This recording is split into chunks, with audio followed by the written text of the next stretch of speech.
عمل قرن أفريقيا النريو زلنا قولني قرن أفريقيا بدن بحسبوها ولا استوسن من الزمان زلون من سمين أفريقيا مسوا على القبصون عزاميدكم رأيون أمن تاي كنا تاتينا نينا نحنا كم تقارو تو لوكيشننا استراتيجيكيو تفطرو ذهبنا زعدلنا صقال ريسورسنا كمان حليفن غاليون زخوني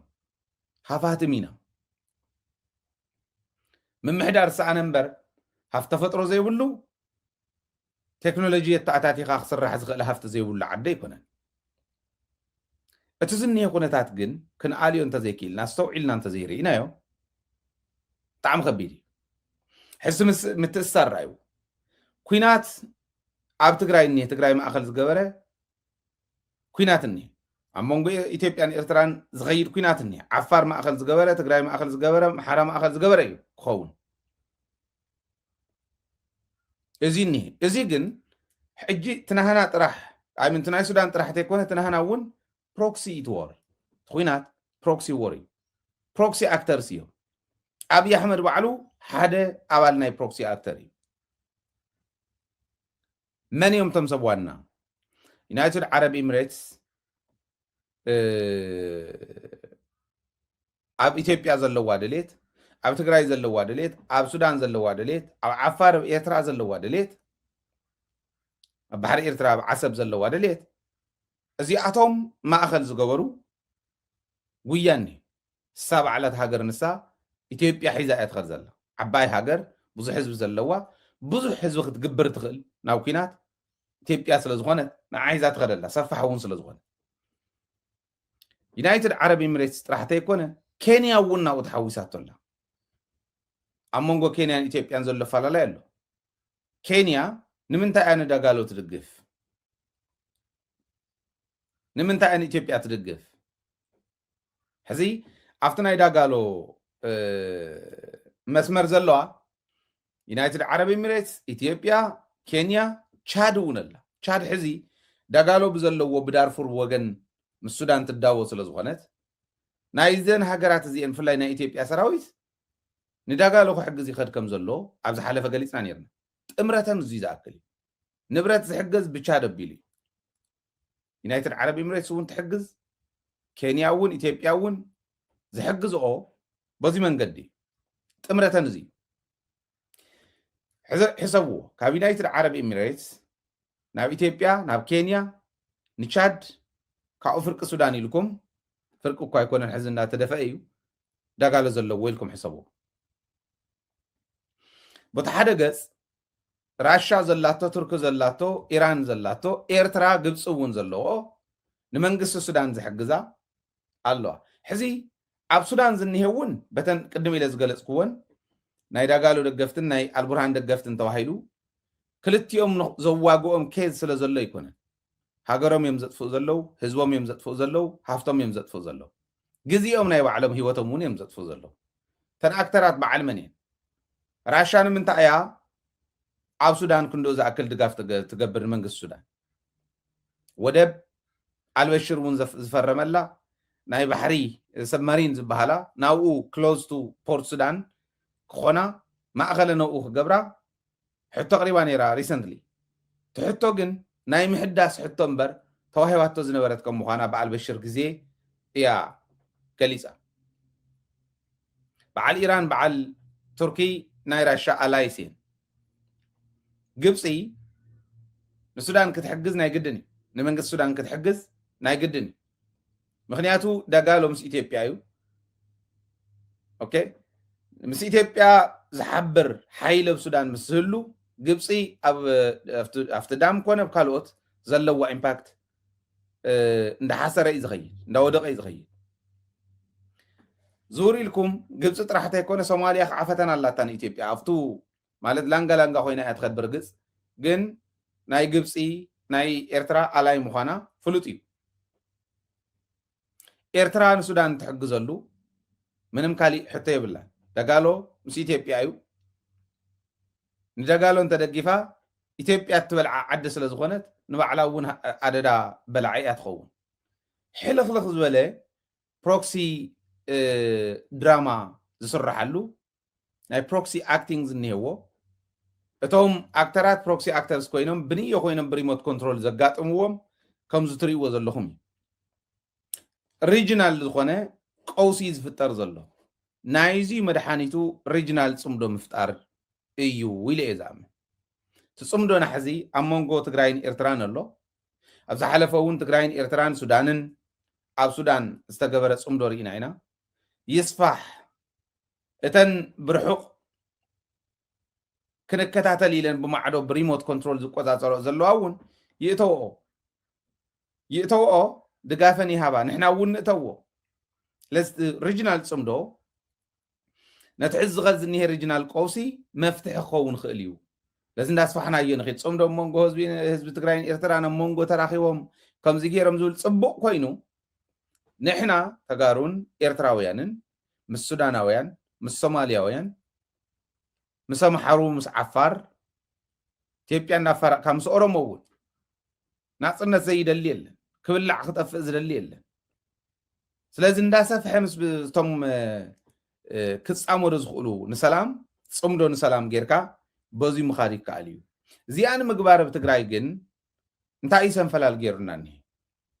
እቲ ሪጅናል ፅምዶ ከምቲ ዝበልክዎ እቲ ቀውሲ ከምዚ ኮይኑ ኣፍሪካ ናይ ምቅርማት ከይዲ ገና ክቕፅል እዩ ዘመናዊ ብዝኾነ መንገዲ ክቕፅል እዩ ዓበይቲ ናይ ኣፍሪካ ሃገራት እውን ክቀራመታ እየን እተን ዓበይቲ ብማዕዶ ኮይነን ብሪሞት ኮንትሮል ኣፍሪካ ዘንቀሳቕሳ ዘለዋ እውን ክቀራመታ እየን ሓያሊ እቲ ጉዳይ ካብዚ ንምውፃእ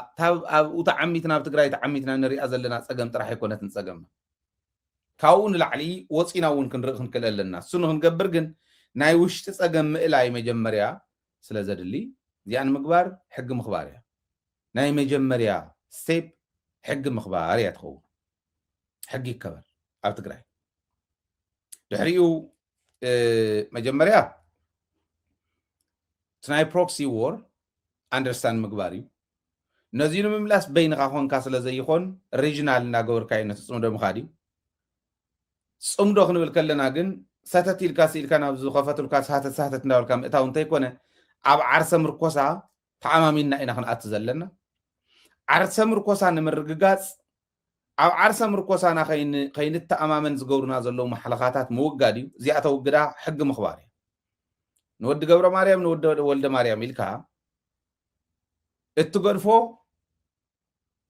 ብሕኸኸ ንክሓከካ እትገድፎ ተሓታትነት ክህሉ የብሉ ኣብ ኩሉ ዕንቅፋት ህልውናና ዝኾነ ተሓታትነት ንምርግጋፅ ሕጊ ምኽባር እዩ እዚ እቲ ካሊእ ስቴፕ እዩ ስለዚ እዚዩ ነቲ ፅምዶ የደላድሎ ማለት እዩ ሕጊ ንምኽባር ንኩሉ በቃ ኣብቲ ዘጥፈ ምእታው እንተይኮነ እታ ዋና ተቐዳመይቲ ነቕምጣ ብሄራዊ ረብሓና ንፈልሞ ኣብ ብሄራዊ ረብሓና ዝፃወት ኩሉ ፀላእ ትግራይ ፀላኢ ኢልካ ንምፍራጅ እውን ይጥዕም ሽዑ ስለዚ ብሄራዊ ረብሓና ንነፅር ብሄራዊ ረብሓና መሰረት ዝገበረ ሕጊ ምኽባር ነካይድ ሕጊ ምኽባር እናካየድና ኣብ ዓርሰ ምርኮሳ ንእመን ሕጊ ክኽበር ከሎ ንዓርሰ ምርኮሳና እውን ፀገም ዝፈጥር ስለ ዝኾነ ኣብ ዓርሰ ምርኮሳና ተኣማሚና ፅምዶና ንቕፅል እቲ ፅምዶ ሪጅናል ንግበሮ ደን ሪጅናል እናኾነ ምስ ከደ እቲ ናይ ፕሮክሲ ድራማ ትርእይዎ ዘለኹም ብደንቢ ክሊር እንዳኾነ ኸድ እዩ ንዕኡ በቲ ሪጅናል ኣላያንስ ጌርካ ኢኻ ትምልሶ ዝብል እምነት ኣለና ስለዚ ሱዳን እውን ሓይልና እዩ ኤርትራ እውን ሓይልና እዩ ኣገው ቅማን ተምሓራ ዓፋር ሓይልና እዮም ካልኦት እውን ከምኡ እዮም ብካሊእ ወገን ኮይኖም ነቲ ናይ ትግራይ ቃልሲ ዝድግፉ ዓቕሚ ዝሰኣኑ ብሄር ብሄረሰባት ክህሉ እዮም ሕዚ ስለ ብሄር ብሄረሰባት ከምዚ እዮም ከምዚ ይኮኑን ኢልና ንዛረብ ኣይኮነን ዝብል ዘሎ ዝረብሓካ እስካዕ ዝኾነ እስካዕታ ዝረብሓካ ትኸይድ ካብኡ እንዳሓር ግን ከይጎድኣካ ከዓ ብደንቢ እናተጠንቀቕካ ማለት እዩ ሳሃተት ኢልካ ይትእቶ ዝብሎ ዘለኹ ነዚ እዚ ጌርና እንተኸይድና ብትክክል እቲ መኸተ ክነረጋግፆ ንኽእል ኢና ዝብል እምነት ኣለኒ ሕዚ ናይ ነዚዩ መራእያ ዝኾነኩም ናይቲ ፅምዶኦም ናይቲ ዓንተወይ ዝበልክዎ ሳተ እውን ፅምዶ እዮም ዘካይዱ ዘሎ ኣብነት ናይ ኢትዮጵያን ናይ ሕምቲን ፅምዶ መግለፂ ዝኸውን ዓንተወይ እንታይ ኢለኩም ኣብ ኢትዮጵያ ኣብ ጦር ሃይሎች ዝሕከሙ ብርክት ዝበሉ ናይ ደጋሎ ውቑዓት እኒው ዓይኖም ተወቕዑ ኢዶም ተወቕዑ ኣካሎም ዝጎደሉ وقعت أبناء إثيوبيا طور هايلوش النيو كيدو خرق زدلي من الواش زفكر انت غوينو كيدكم مكور عب طور هايلوش النيو زيهم بزحل لوهم يلمم اللو امرات إثيوبيان يونايتد عرب إمريتن تشادن كينيان بتكبر زرقاقص اللو مخانو خعا ناي كينيا حقايم اللو ناي يونايتد عرب إمريتس عرب حقايم اللو نعوم كحكم زمصو اوبريشن طلو حكيم كان مملاس ስለዝኾነ እዚኣ ዝገብሩ ኣብ ጦር ሃይሎች እንዩ ከይድኩም ራእይዎ ዝከኣል እንተኮይኑ ተዘይኮነ ሰብ ሰዲድኩም ራእይዎ ተጋሩ ኮንኩም ኣምሓሩ ኮንኩም ኤርትራውያን ኮንኩም ካሊእ ኮንኩም ዘይፍቀድ እንተኮይኑ ሰብ ሊኦኩም ራእይዎ ብትክክል ኣብኡ ኣለው ጥምረቶም ዝረጋገፅ ኬንያውያን ሓከምቲ መዓዘ እዮም ናብ ኢትዮጵያ ጦር ሃይሎች መፅኦም ክሕክሙ ጀሚሮም ናይ ኬንያ ኢምፓክት እውን ቀሊል ኣይኮነን ክትእረም እንተኮይና በዚ ደረጃ ክንገልፆ ስለ ዘለና እዩ ናይ ዩናይትድ ዓረብ ኤሚሬትስ እውን ከም ኣይሎም ናይ ዩናይትድ ዓረብ ኤሚሬትስ ሓጋይም ኣብኡ እኒው ስሩቱ ናይ ሕክምና ወፃኢ እውን ትሽፍኖ ንሳ ኢትዮጵያ ንዳጋሎ ደጊፋ ሱዳን ናይ ምፍራስ ከይድ ትኾዶ ዘላ እውን እዚ ጥምረቶም እዚ እንዲሓቀይ ሓንቲ ናይ ፌስቡክ ቪድዮ ክጋብዘኩም እየ ብደንብ እውን ክትርእዩ ዳጋሎ ንኢሳያስ የፈራርሕሉ ማለት ከምኡ ኢሉ ክወፀ ድዩ ይወፀን ኣይፈልጥን ትረፍዶ ፈኪር ካሉ ብኻሊኡ እንታይ ከም ዝገበሮም ፈልጥዎ ብርግፅ ኤርትራ ስለ ዝሓገዘትን ሱዳን ማለት እዩ መንግስቲ ሱዳን ንህዝቢ ሱዳን ሓጊዛ ብግልፂ እውን ሓገዝና ድጋፍና ንመንግስቲ ሱዳን እዩ ስለዚ እትወና ኢሎም እዮም ኣትዮም ክንደይና እዮም ሓጊዞም ባዕሎም ይፈልጥዎ ሕዚ ዳጋሎ ወፂኡ ትሕግዝ ኣለኻ ኢሳያስ ኣፈወርቂ ትሕግዝ ኣለኻ ከሪአካ እየ ዝዓይነቱ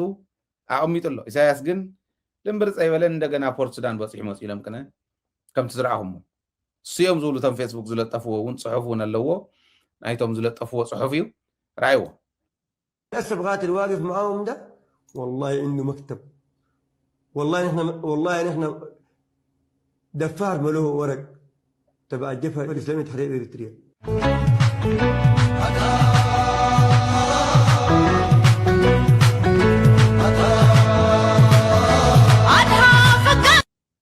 عرب تفلت بدن بقتركم وقال بقال حزون كده جملكم يعني أفورقي ليو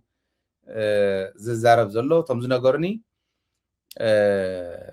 عدم الفار كم زي كعال كم زي لو قطو فيديو وانت بنوحو رأيو ينيره كم زي تقبر اللي خامو تدقف اللي خامو إن لك أكانيا أفورقي الأسر بغات الواقف معاهم ده والله إنه مكتب والله نحن دفار ملوه ورق تبع الجبهة الإسلامية تحرير إريتريا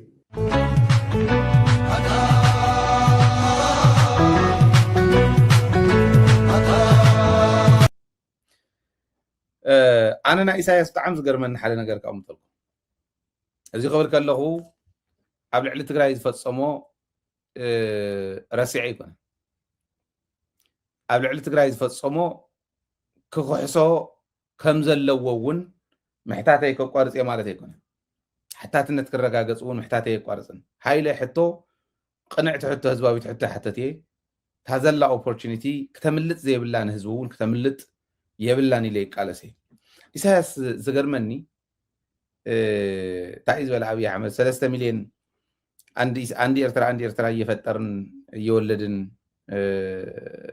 بيجامتو عندي إرترا نولد لني